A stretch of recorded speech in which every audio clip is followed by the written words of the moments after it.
It's Sarah Jane, and today I want to talk to you about the importance of trauma healing and spiritual bypass, and why memes can be so damaging when they come from a conclusionary reality rather than a sort of generative question, and how it keeps us in a state of rigidity where we can't forgive. So I really want to talk about the importance of forgiveness, because I saw a meme the other day that said that when you're recovering from narcissistic or emotional abuse, that you mustn't just cut the cords with the other person, but with the version of you that chose the abuse as well. And I think this kind of blanket statement is so toxic because you're no longer that person. And by cutting cords with her, you're abandoning and rejecting the parts and pieces of you, just like the child parts I speak of when we do inner child work, when at the age that you were, when you created that experience, you decided to reject and deny and abandon yourself before anybody else could hurt you again. And we all know that never works, and it keeps the trauma alive and running the show right into adulthood. And I have spoken about how unresolved childhood trauma ACEs show up sometimes decades later as physical disease and breakdown, because time doesn't heal, it conceals. So how do we forgive the unforgivable and keep our hearts open? I get asked in various iterations of trauma recovery how to spiritually evolve when we have so much unresolved trauma. How can I forgive when I feel so much rage and hatred towards myself or somebody else? And my inquiry is always the same.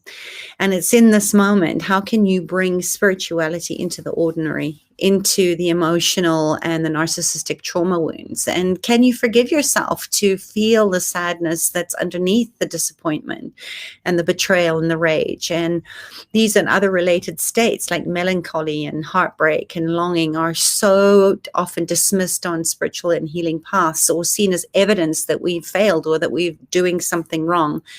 And we've learned to turn away from the parts of ourselves and ways of perceiving that didn't fit into our families of origin and societies and cultures and religions. And in order to protect ourselves and stay safe, we sent those parts away. We exiled them into the underworld of the psyche, or what is often referred to as the shadow. And the shadow contains not only the so-called negative aspects of our experience, but those parts we want to get rid of, but also positive experiences such as joy and intimacy and connection and a sense of feeling alive. And in ways that might seem paradoxical, these two can be disowned and can fall out of reach. And while it may have been an intelligent, creative and adaptive way to disembody and locate certain experiences outside our conscious self-awareness and compassion and connection and aliveness. So how do you forgive yourself and others? And how do you mine that gold in the darkness? One of the most healing ways I believe that you can do this is to commit to forgive yourself and remind yourself that what you chose then has grown you into the wiser, more resilient version of yourself now. And it's kept you alive and safe up until now, that you did the best with what you had available to you in that moment. And remember that trauma is a state where you cannot be in the here and now because you're frozen in the past. Because at that stage, there was too much overwhelm to actually be able to process and integrate it. So if you don't have the capacity to forgive, that aspect that's frozen keeps you stuck in the past.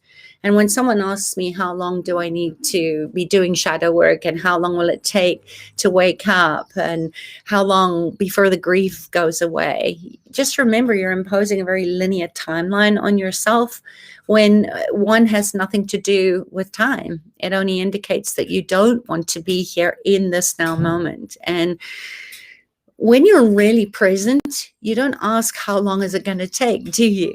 So when you're aligned with something, you don't ask about time because you are fully here in this now moment, and you don't ask, the why is it taking so long, or when am I going to arrive and trust, or when am I going to be over the phases of grief, and when am I going to be able to forgive myself or someone else in anything. You are in the shadow, and time doesn't heal, it conceals. And It's a signpost. It's not about time.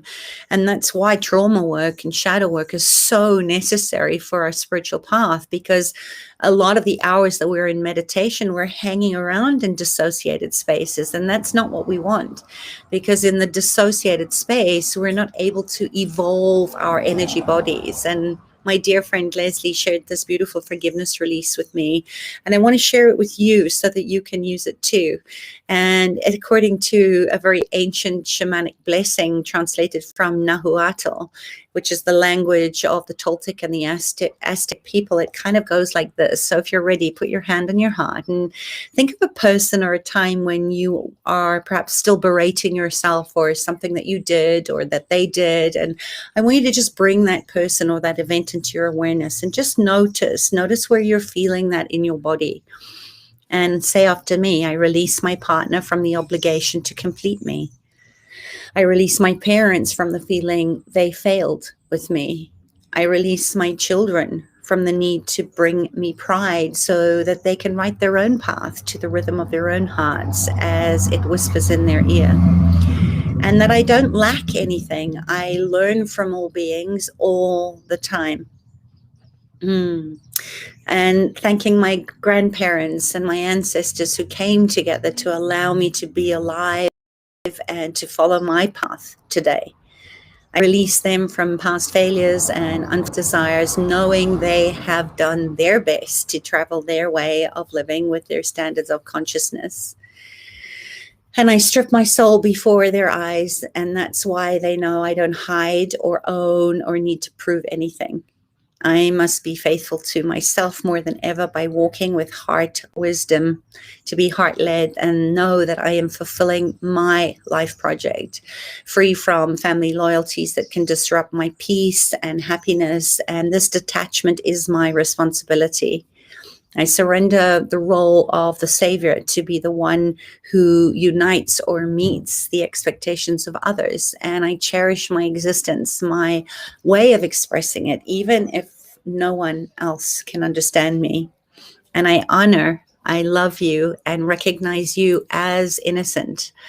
I honor the divinity in me and you, that we are free, that we are sovereign to our own states, that the part in me that feels the part in you. And I see you on your journey. So let me know how that feels in your body now. If there's some sense of relief, if there was a sigh, or perhaps a yawn, or some shift in your body or your mind, just to let yourself go of the need to please or the need that something has to happen in order for you to forgive yourself, and to not spiritually bypass the parts of you that really need to be felt in order to heal. Remember, we need to feel in order to heal. And we can't do that in a vacuum. So reach out, touch someone, support somebody, tell somebody how grateful you are for them or how angry you are in a way that's loving and kind. And if you're in doubt, the holy shift that I love to use is to just ask, what would love do here? So let me know how that is for you.